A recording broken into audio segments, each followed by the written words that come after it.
Homeland 3 BHK premium gated community apartments at Balanagar near Kukatpalli Y Junction. Visit the site today and book your dream home.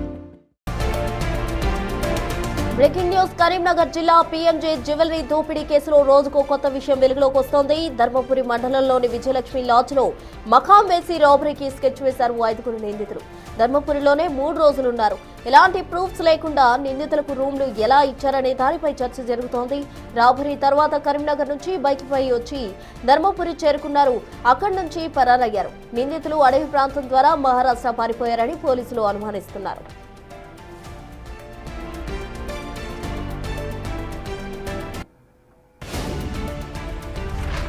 Bihar gang robbery చేసినట్టు నిర్ధారణకు వచ్చారు పోలీసులు. 5 నిందితుల్లో 3 పాత నేరస్తులుగా గుర్తించారు. వారిని ఆనంద్ ఇంతియాజ్, షోబతునిగా గుర్తించారు. దాదాపు 10 బృందాలు నిందితుల ఆచూకీ కోసం బీహార్, మహారాష్ట్రలో గాలిస్తూ ఉన్నాయి. మరోవైపు నిందితులను పట్టుకోవడంలో పోలీసులు ఫెయిల్ అయ్యారంటూ బీఆర్ఎస్, బీజేపీలు విమర్శలు చేస్తున్నాయి. ఈ వ్యవహారంలో బీఆర్ఎస్, కాంగ్రెస్ మధ్య మాటల యుద్ధం సాగుతోంది. నిందితులను అతి త్వరలో పట్టుకుంటామన్నారు పోలీసులు.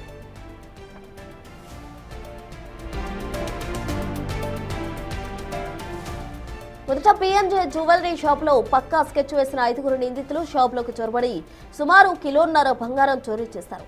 అనంతరం వారికి అడ్డొచ్చిన జ్యువెలరీ షాప్ ఉద్యోగులపై కాల్పులు జరిపారు. 4 తీవ్ర గాయాలు పాలయ్యారు.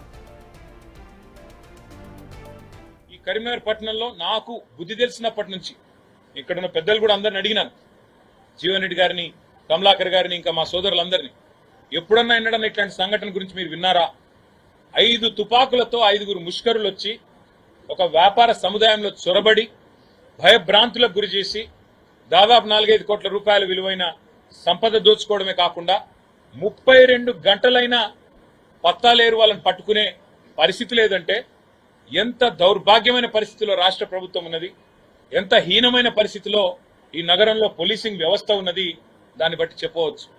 శాంతి భద్రతలను పర్యవేక్షించాల్సిన రాష్ట్ర హోంశాఖ గౌరవ ముఖ్యమంత్రి గారి చేతిలోనే ఉన్నది. మరి ముఖ్యమంత్రి గారు ఏం చేస్తున్నట్టు, ఆయన కింద పనిచేస్తున్న పోలీసులు ఏం చేస్తున్నట్టు దీన్ని బట్టి అర్థం చేసుకోవచ్చు. ఇలా ఈ బీఆర్ఎస్ మాటలు చూసినాక ప్రజలంతా నవ్వుకుంటున్నారు. వీళ్ళేం పిచ్చోళ్ళు జరిగి 10 నిమిషాలు కాలే వచ్చి తిడుతున్నారని చెప్పని. మా ఇంటికి దూరం వాడిని తెలుసా? హోమ్ మినిస్టర్ ఇల్లు ఇక్కడ, హోమ్ మినిస్టర్ పక్కనే జ్యువెలరీ ఉందని చెప్పి తెలుసా అనుకోమన్నా? మరి ఎమ్మెల్యే కూడా దగ్గరనే, ఎమ్మెల్యే ఇంటి ముందు వచ్చారు. ఇంకా పక్కన జడ్జి కోర్టు ఉన్నది, ఎమ్మెల్యే ఇంటి ముందుగా వచ్చినట్టు వాళ్ళు.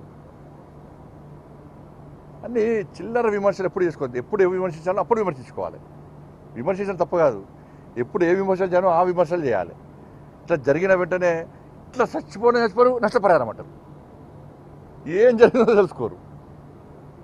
అంటే ఇటువంటి విమర్శలు మంచిది కాదు. ఒక మంచి వాతావరణం నిర్మాణం చేయాలి తప్ప మంచి వాతావరణం చెడగొట్టే ప్రయత్నం చేయద్దు. జరిగిన సంఘటన దుర్మార్గమైన సంఘటన, దారుణమైన సంఘటన. దాని పాపం పుట్టకూటు కోసం పనిచేసే సిబ్బంది వాళ్ళు గాయపడ్డారు. వాళ్ళ యాజమాన్యంతో మాట్లాడినా వాళ్ళని ఆదుకోవాలని చెప్పి వాళ్ళకి సర్జరీ చేశారు.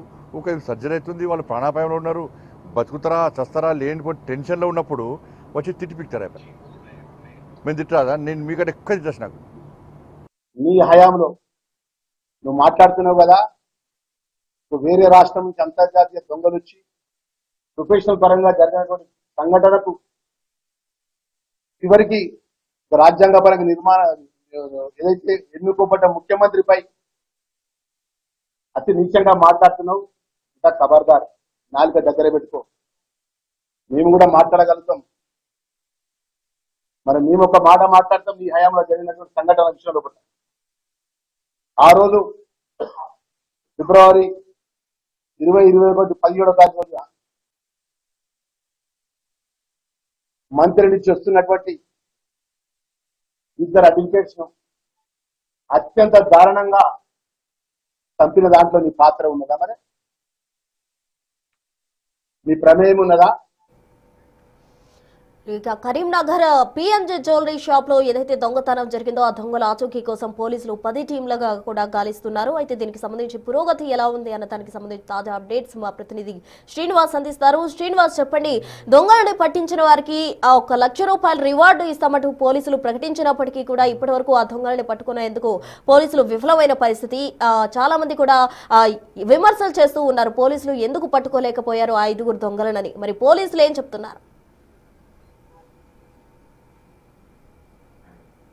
కరీంనగర్లోని పిఎంజే జ్యువెలరీ లోపల రాబడి చేసిన తర్వాత వాళ్ళంతా కూడా ఏదైతే link road, approach road, link road ద్వారానే మొత్తం కూడా రాష్ట్రం దాటి వెళ్ళిపోయినటువంటి పరిస్థితి. ముఖ్యంగా వారంతా కూడా పక్కా ప్లాన్ ప్రకారం స్కెచ్ వేసి ధర్మపురి కేంద్రంగా ఇక్కడనే ఒక లాడ్జ్ తీసుకొని ఇక్కడనే మకాం వేసి 3 రోజుల పాటుగా కరీంనగర్కు వెళ్ళి ఆ రాబడి జరిగేటువంటి పిఎంజే జ్యువెలరీ ఏదైతే ఉందో అక్కడ మొత్తం రెక్కి నిర్వహించారు.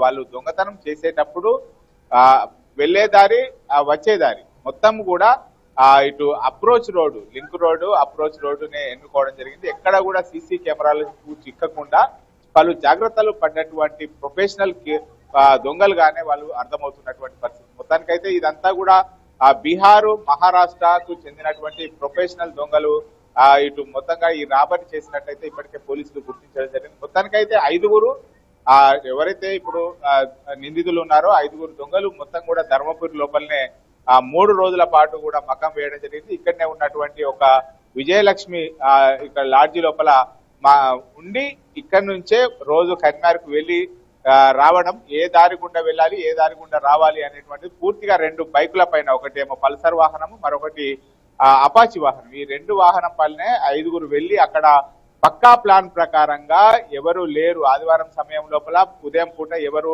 పెద్ద రద్దీగా ఉండదు కాబట్టి ఇది తమకు అనువైనటువంటి ప్రాంతము, అనువైనటువంటి సమయంగా భావించి ఆ పిఎంజే జ్యువెలరీ పెద్ద ఎత్తున కూడా రాబడి చేయడానికి వాళ్ళు ప్రయత్నించారు. అందులోపల ఉన్నటువంటి పక్కా ప్లాన్ ప్రకారం వెళ్ళి దాదాపుగా 2 బ్యాగుల లోపల ఒక 20 కిలోల బంగారం వరకు కూడా తీసుకుని వాళ్ళు వెళ్లేటువంటి ప్రయత్నం చేసినప్పుడు అక్కడ ఉన్నటువంటి ఆ పిఎంజే జ్యువెలరీ యొక్క సిబ్బంది వాళ్ళను ప్రతిఘటించడంతో అక్కడనే ఒక బ్యాగు వదిలి ఒక బ్యాగు పట్టుకొని వాళ్ళు ఇదే ధర్మపురి ఏదైతే రహదారి ఉందో ఆ రహదారి గుండానే వెళ్ళిపోయినటువంటి పరిస్థితి. ముఖ్యంగా ఇక్కడ గోదావరి నది తీరం లోపల వచ్చి ఇక్కడ ఒక వాహనము వదిలేసి గోదావరి నుంచి నడుచుకుంటూ వెళ్లారని చెప్పి అయితే పోలీసుల యొక్క ఇటు గ్రహించడం జరిగింది. పోలీసుల యొక్క నివేదిక లోపల కొన్ని పలు ఆధారాలు కూడా లభ్యమైనటువంటి పరిస్థితి. వాళ్ళు పక్కా స్కెచ్ ప్రకారం, ఎందుకంటే ప్రొఫెషనల్ గా వాళ్ళంతా కూడా దొంగలు కావడంతో పక్కా ప్లాన్ ప్రకారమే గోదావరి నుంచి నడుచుకుంటూ వెళ్లి ఇటు ఆదిలాబాదు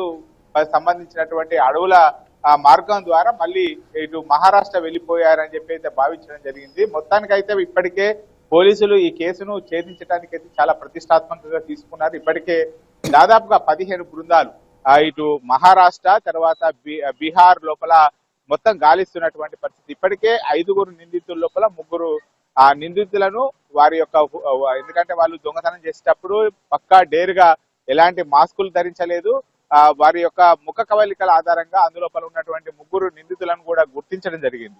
ఈ నేపథ్యం లోపల ఇప్పుడు వాళ్ళు ఎక్కడికి వెళ్ళారు, నిజంగానే వాళ్ళంతా బీహార్ దొంగలు అని చెప్పి భావించినటువంటి నేపథ్యం లోపల బీహార్ కు పారిపోయారా, ధర్మపూర్ లోపల బైకు లభ్యమైంది. తర్వాత ఇక్కడనే ఉన్నటువంటి మంచిర్యాల జిల్లా లోపల మరొక వాహనం, అక్కడ ఏదైతే అపాచి వాహనం వదిలేసి వెళ్ళినటువంటి నేపథ్యం లోపల ఈ గోదావరి మార్గం గుండానే వెళ్ళి తర్వాత ఏదైనా వాహనంలో వెళ్ళారా లేకపోతే ఎలా వెళ్ళారు అనేటువంటి కోణం లోపల అయితే పోలీసులు ఇటు మొత్తం తమకు లభ్యమైనటువంటి ఆధారాలను సేకరిస్తున్నటువంటి పరిస్థితి ఉండగా ఇప్పుడు కరీంనగర్ లోపల పిఎంజీ జ్యువెలరీ షాప్ యొక్క దొంగతనం ఏదైతే ఉన్నదో అది మొత్తంగా పొలిటికల్ హీట్ పెంచుతున్నటువంటి పరిస్థితి కనబడుతుంది. దీని మీదనే ఇప్పటికీ రాష్ట్ర ప్రభుత్వము, హోంశాఖ మంత్రి ఫెయిల్ అయ్యారని చెప్పి ఇప్పటికే బీఆర్ఎస్ వర్కింగ్ ప్రెసిడెంట్ కేటీఆర్ విమర్శలు చేస్తున్నటువంటి నేపథ్యం లోపల నాడు బీఆర్ఎస్ హయాం లోపల కూడా నేరెళ్ల సంఘటన కావచ్చు, తర్వాత మంతెన్ లోపల జరిగినటువంటి ఏదైతే వామన్ రావు దంపతుల హత్య కేసు, తర్వాత మంతెని మధుకర్ యొక్క హత్య కేసు, ఇవన్నిటికీ కారణము అప్పటి బీఆర్ఎస్ ప్రభుత్వం కాదు. అప్పుడు మాట్లాడని నోరు ఇప్పుడు ఎలా లేస్తుందని చెప్పి ఇటు మంత్రి అడ్లూరుకు లక్ష్మణ్ కుమార్ కూడా కౌంటర్ ఇచ్చినటువంటి నేపథ్యం లోపల ఇక స్వయంగా కేంద్ర మంత్రి బండి సంజయ్ ఇంటి సమీపం లోపల జరగడంతో ఇప్పుడు బీఆర్ఎస్ ఇటు బీజేపీ తర్వాత కేంద్ర మంత్రి బండి సంజయ్ పైన విమర్శలు చేస్తున్నటువంటి పరిస్థితి. ఎందుకంటే మొత్తంగా పూర్తిగా పోలీసు వ్యవస్థ నిందితులను అక్కడ రాబరీ చేసిన తర్వాత వాళ్ళు పారిపోయేటువంటి క్షణం లోపల చాలా సేపు సమయం ఉన్నా కానీ వాళ్ళు ఎక్కడ కూడా ఛేదించలేదు, వారిని పట్టుకోలేదు. పూర్తిగా పోలీస్ వ్యవస్థ విఫలమైంది. ఎందుకంటే వారు దాదాపుగా రాబరీ జరిగిన తర్వాత 2 రోజుల తర్వాత కూడా వాళ్ళు ఎక్కడికి వెళ్ళారు ఏంది అనేటువంటిది ధర్మపురి లోపలనే షెల్టర్ తీసుకొని 3 రోజుల పాటు ఇక్కడనే మకాం వేసి స్కెచ్ వేసి ఉన్నా కానీ మొత్తం పూర్తిగా పోలీస్ వ్యవస్థ తర్వాత హోంమంత్రి రేవంత్ రెడ్డి విఫలమయ్యారని చెప్పి ఇప్పటికే బీఆర్ఎస్ కూడా విమర్శలు చేస్తున్నటువంటి పరిస్థితి. ముఖ్యంగా ఇటు కేటీఆర్ మరొక విషయం లోపల ఇటు వీళ్ళంతా కూడా చెంచల్ కూడా జైలు లోపల రేవంత్ రెడ్డి ఉన్నప్పుడు వీళ్ళంతా కూడా కలిసే ఉన్నారు. మొత్తం దొంగలమయంగా అయింది తెలంగాణ రాష్ట్రం అని చెప్పి ఇటు పలు విమర్శలు చేసినటువంటి నేపథ్యం లోపల ఇప్పుడు ఈ పిఎంజే జ్యువెలరీ యొక్క రాబరీ మొత్తంగా పొలిటికల్ హీట్ రంగు పులుముకున్నటువంటి పరిస్థితి కనబడుతుంది. మొత్తానికి ఏదేమైనప్పటికీ పోలీసులు మాత్రం ఖచ్చితంగా నిందితులను పట్టుకుంటాము. ఇప్పటికే 15 టీములు ఇటు గుజరాత్ తర్వాత ఇటు మహారాష్ట్ర ఇటు వెళ్ళినటువంటి పరిస్థితి అయితే కనబడుతుంది. మొత్తానికి అయితే ఎట్టి పరిస్థితి లోపల కూడా నిందితులను పట్టుకుంటామని చెప్తున్నటువంటి పరిస్థితి కనబడుతుంది. Right, thank you Srinivas.